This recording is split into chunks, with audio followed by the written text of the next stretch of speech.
Pushkin. You are looking at a live view of the Falcon Heavy. In 2018, Elon Musk's company, SpaceX, launched a rocket from the Kennedy Space Center in Florida, under blue skies streaked with clouds. A giant white rocket, attached to two smaller white boosters, stood perched on the launch pad. All systems are go for launch. A crowd assembled at Mission Control, giddy and loud. This was the company's splashiest launch yet, of its biggest rocket, built for a Mars-crossing orbit. Stacked inside the fairing is Elon's cherry red Tesla Roadster. Then there was the payload, described by SpaceX in its live broadcast. And inside of it, a passenger. His name is Starman, but don't worry, he's not human. There was also an Ark, a sort of Noah's Ark of an archive, on a space-proof quartz compact disc. On the Ark that's being launched today, the Foundation has stored Isaac Asimov's classic sci-fi series, the Foundation Trilogy. One objective of this test flight was to put a Tesla Roadster carrying the works of Isaac Asimov into orbit for 1 billion years. 3, 2, 1.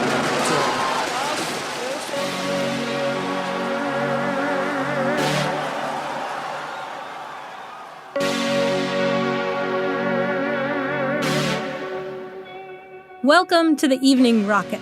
I'm Jill Lepore. I'm a professor at Harvard. I'm a U.S. political historian, and for a long time, I've been studying the relationship between technological and political change.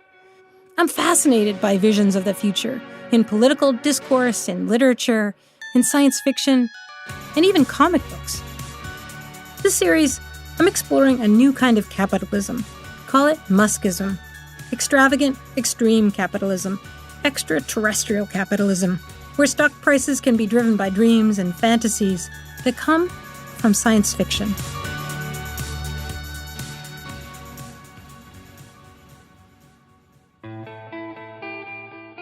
Last episode, I looked at Musk's early life in South Africa, growing up reading The Hitchhiker's Guide to the Galaxy. He ended up in Silicon Valley in the 1990s, founding a company called X.com that merged with PayPal. eBay bought PayPal for $1.5 billion. Musk used that money to start SpaceX. He also started talking about very big plans for the future of humanity. When I was in university, I thought about what would most affect the future of the world. And the three areas that I came up with were the internet, sustainable energy, and making life multiplanetary. Musk began to argue that his plan was to save the human race, including by going to Mars. But why? Future of humanity questions used to belong to religion and philosophy. Under Muskism, they belong to engineering and entrepreneurship. How did that happen?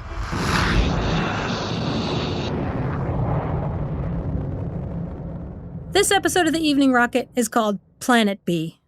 Strap in and head to Mars. A few years back, Musk, strutting in a sharp suit in front of an audience at a SpaceX event, talked about the ship he'd like to take there. I think maybe the name of the first ship that goes to Mars, my current favorite is Heart of Gold from the Hitchhiker's Guide to the Galaxy. And I like the fact that it's driven by infinite improbability. I think our ship is also extremely improbable. One pretty useful way of understanding Musk's vision for SpaceX is that it's Douglas Adams fan fiction. Or you could make a fair argument that SpaceX's inspiration comes from the Foundation series. Title: Foundation. Author: Isaac Asimov. Encyclopedia Galactica, 116th edition. This Encyclopedia Galactica runs through all the Foundation series. And if that sounds familiar, that's because The Hitchhiker's Guide is a lampoon of it. The Hitchhiker's Guide has already supplanted the great Encyclopedia Galactica as the standard repository of all knowledge and wisdom in two important ways. First, it is slightly cheaper, and second, it has the words "Don't Panic" inscribed in large, friendly letters on the cover. That Tesla Roadster that Musk sent up into space had a copy of Asimov inside, and it also had "Don't Panic" on its dashboard. Asimov's Foundation series revolves around a scholar named Harry Seldon. Born the 11,988th year of the galactic era, Died 12,069. Birthplace? Helicon, Arcturus sector. Harry Seldon is responsible for the future of humanity. His plan? Engineers will save us. Seldon knows that the Galactic Empire will soon collapse, after which the galaxy will endure a dark age. He's got a plan to hide away 2 sets of experts, one at each end of the galaxy, the 2 foundations, to store the knowledge of civilization.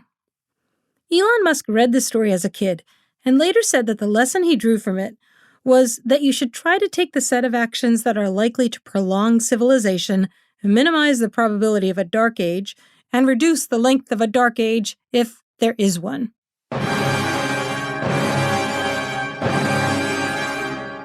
Anxiety about the imminent end of civilization, existential catastrophism, is an essential feature of Muskism.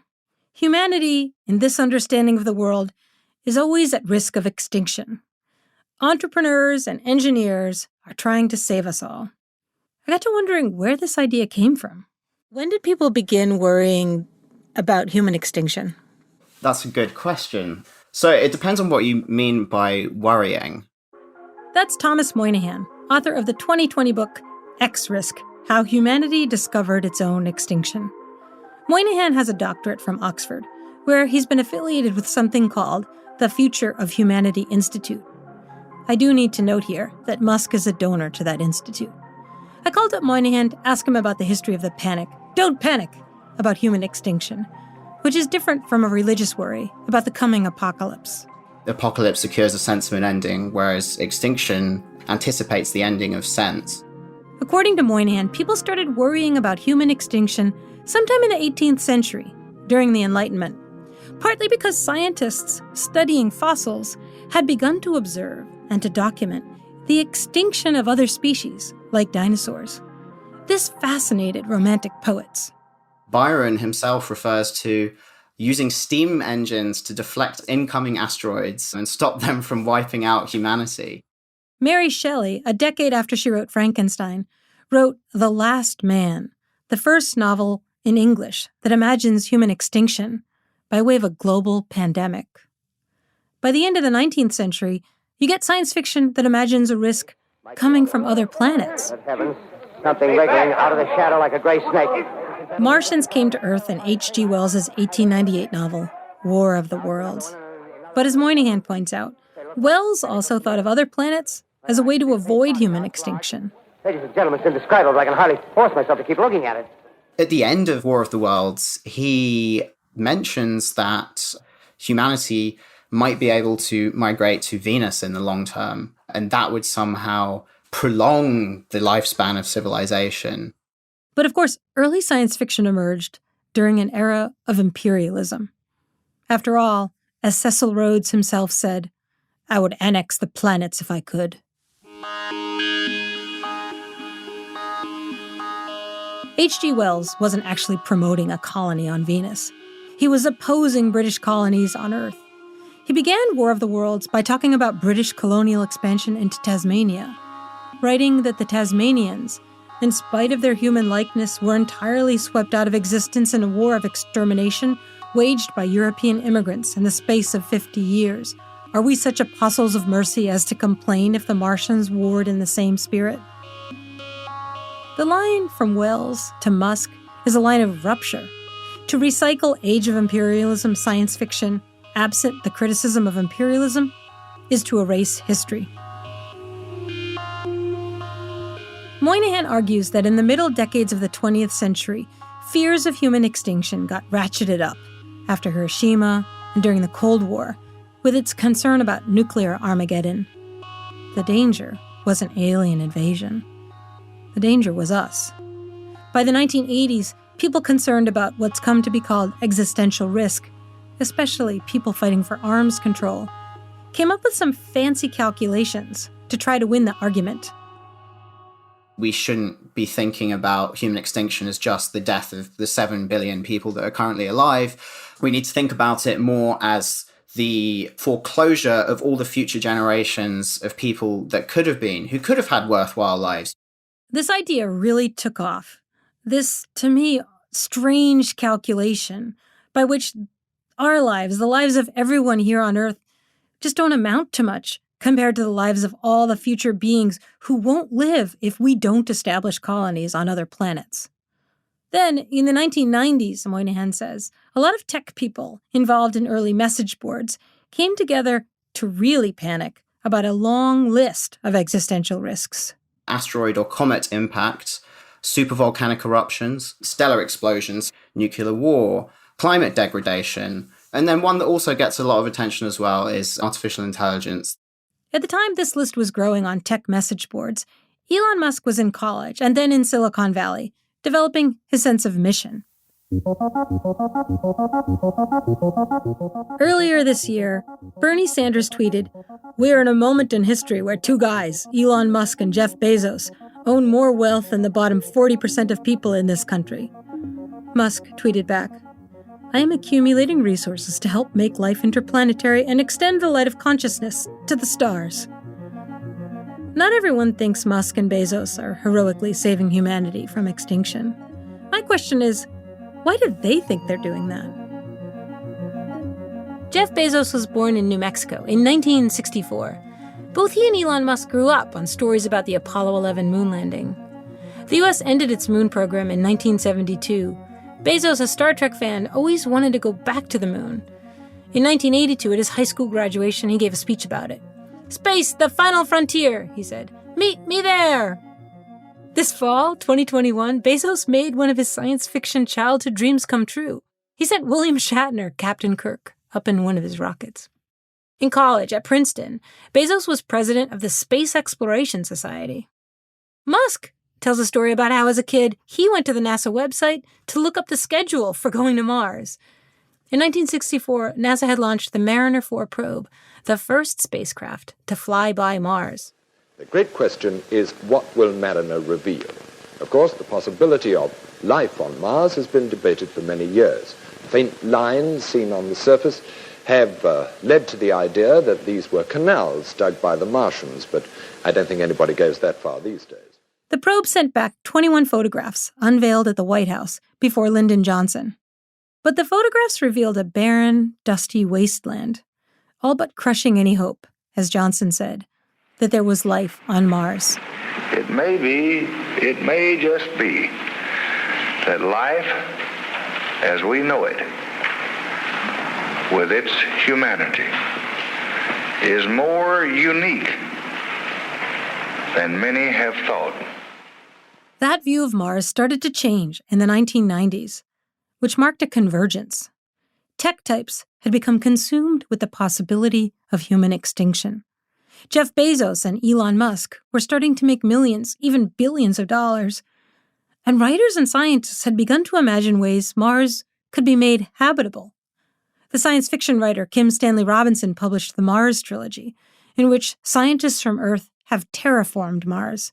And in 1998, an aerospace engineer named Robert Zubrin published a book called The Case for Mars.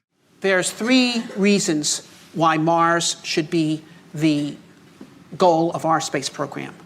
And in short, it's because Mars is where the science is, it's where the challenge is, and it's where the future is. Bezos founded his space company, Blue Origin, in the year 2000. Musk started SpaceX 2 years later. In the 2 decades since, despite painful setbacks, SpaceX has been an engineering wonder, a juggernaut, revitalizing space exploration. But even as the richest men on this planet were thinking about traveling to other planets, more and more Earthlings were worried about life here on Earth. 5 million students around the world took to the streets in a climate strike last Friday. Students flooded the streets with a clear message: there is no planet B.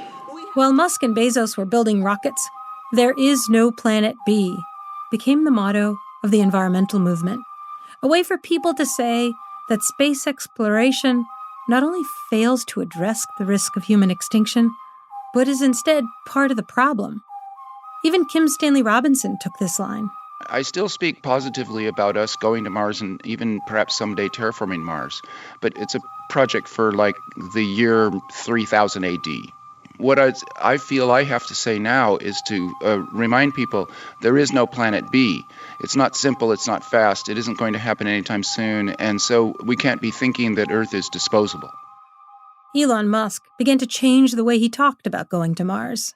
Have we screwed it up so badly here on this planet that our only hope is to build a new civilization out there? No, not at all. Actually, I'm quite optimistic about the future of humanity on Earth. So what is the benefit to humanity then to inhabit Mars? Well, I think if you consider two paths, one where we're forever confined to Earth and the other where we're a space-faring civilization out exploring the stars, I think the latter is far more exciting. SpaceX is about taking science fiction stories and turning them into fact. But what if SpaceX is actually fulfilling the vision of dystopian science fiction by way of Muskism, not only as extraterrestrial capitalism, but as a new political order?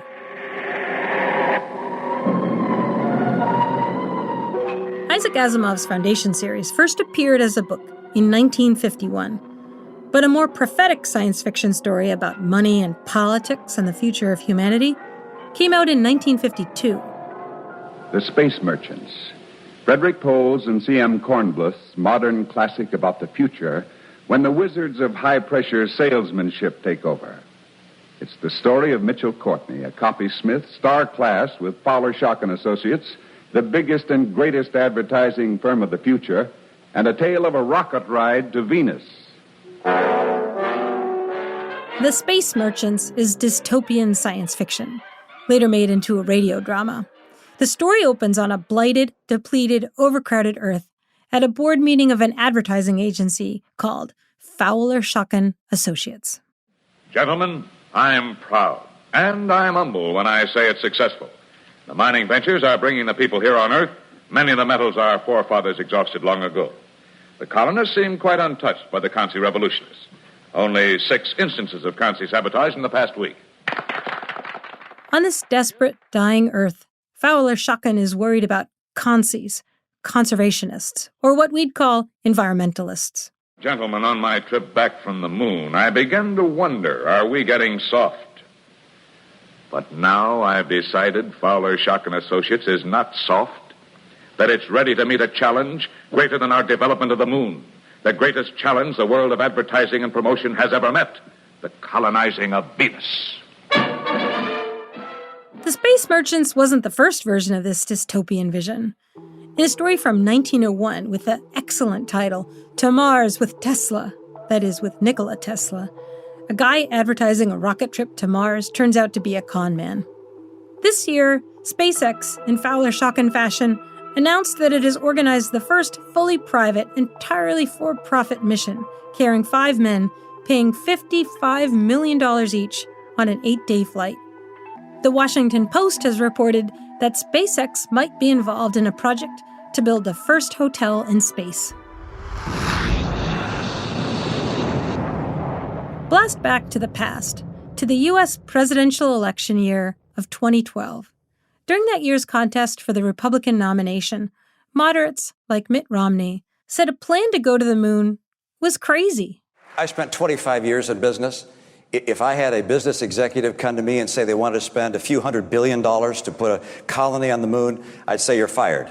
The idea that corporate America wants to go off to the moon and build a colony there, it may be a big idea, but it's not a good idea.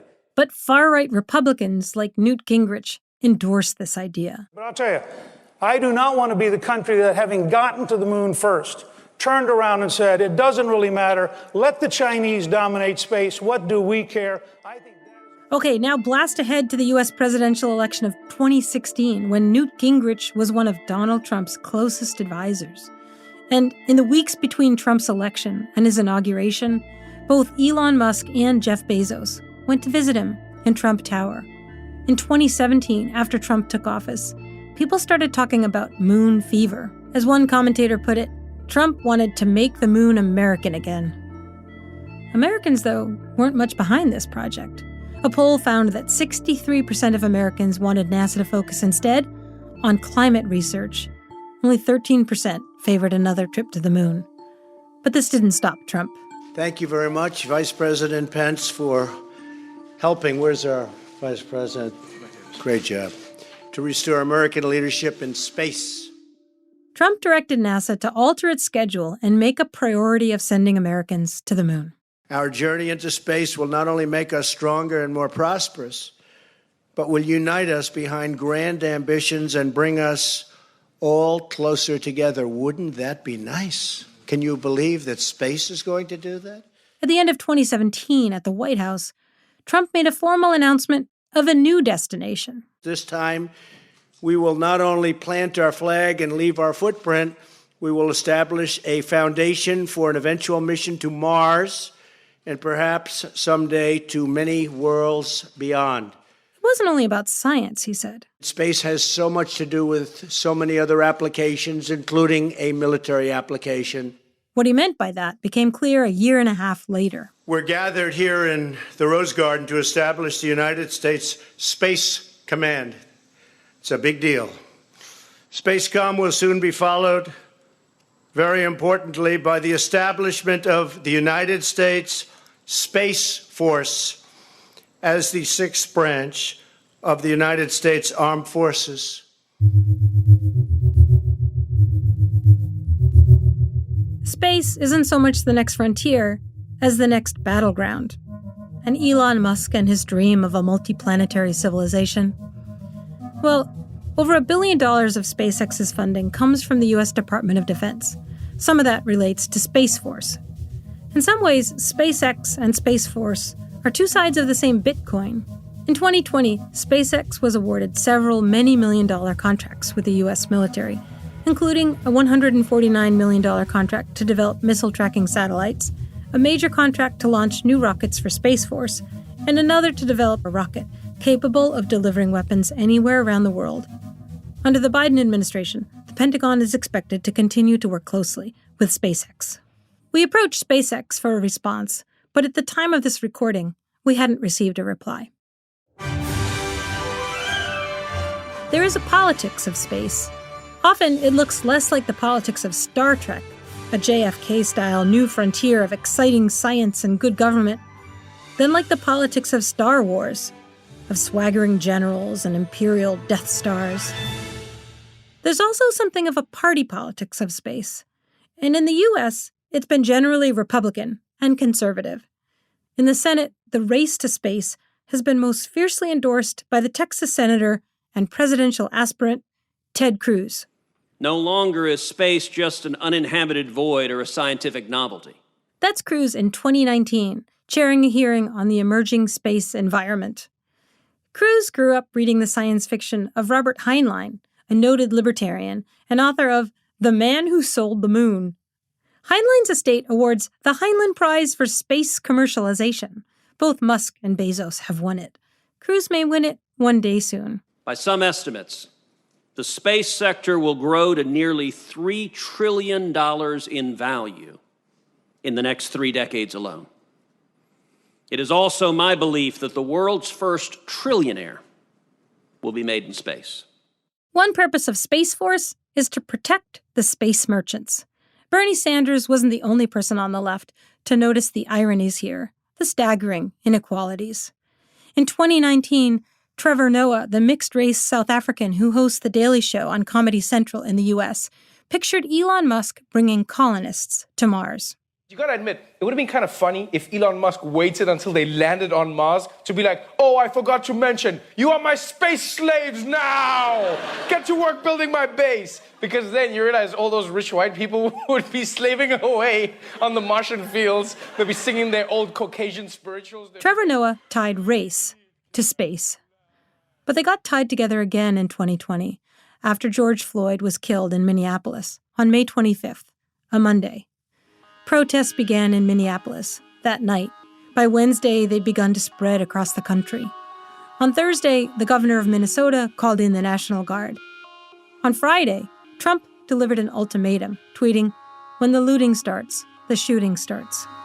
That night, as protesters gathered near the White House, the Secret Service rushed the president to an underground bunker.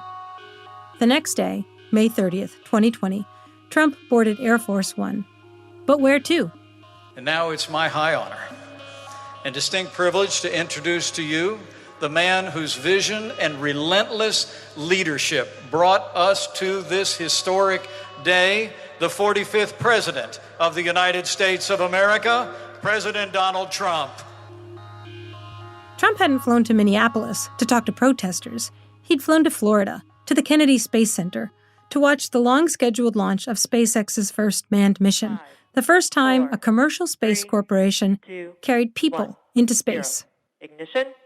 Liftoff of the Falcon 9 and Crew Dragon. Go NASA, go SpaceX, Godspeed, Bob and Doug.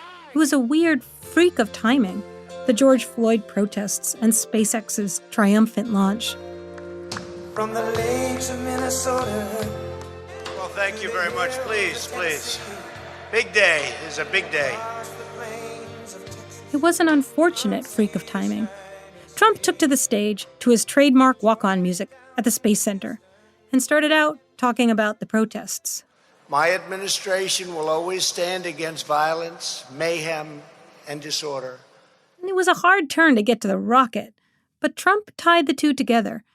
He said race sows division, space brings unity. Moments ago, as we witnessed the launch of two great American astronauts into space, we were filled with the sense of pride and unity that brings us together as Americans. For Trump, SpaceX meant America first. Then he introduced an American entrepreneur. He's a little different than a lot of other people. He liked rockets. Elon Musk, congratulations. Congratulations, Elon. The engineering accomplishments are incredible. But what about the costs? What about the risks, not the existential ones, but the ordinary ones? People have been trying to escape to Planet B for a long time. That doesn't make it the right thing for Planet A. Watching the SpaceX launch that day, all I could think about was a poem by Gil Scott-Heron from 1970 about the Apollo mission. We have a poem here. It's called Whitey on the Moon. It was inspired by some whiteys on the moon. That day of Black Lives Matter protests around the world, I watched that SpaceX rocket rise. So beautiful, so thrilling. These verses ringing in my ears. A rat done bit my sister Nell with Whitey on the moon. Her face and arms began to swell, and Whitey's on the moon. I can't pay no doctor bills, but Whitey's on the moon. 10 years from now, I'll be paying still while Whitey's on the moon. Next time on the Evening Rocket, Muskism here on Earth. No hot water, no toilets, no lights, but Whitey's on the moon. The Evening Rocket was written and read by me, Jill Lepore. For the BBC, The Evening Rocket was produced by Viv Jones. Oliver Riskin-Cutts was the researcher. The editor was Hugh Levinson. The commissioning editor was Dan Clark. Iona Hammond was production coordinator. Mixing by Graham Putafoot, and original music by Corntooth. For Pushkin, it was produced by Sophie Crane McKibben and Jake Gorski, who also did the mix and sound design. Production support from Ben Nadif-Hafri. Our executive producer is Mia Lobel. Our operations team includes Daniela Lacan, Maya Koenig, and Carly Migliori. Thanks also to John Schnars, Jacob Weisberg, Maggie Taylor, Heather Fain, Nicole Moreno, and Eric Sandler.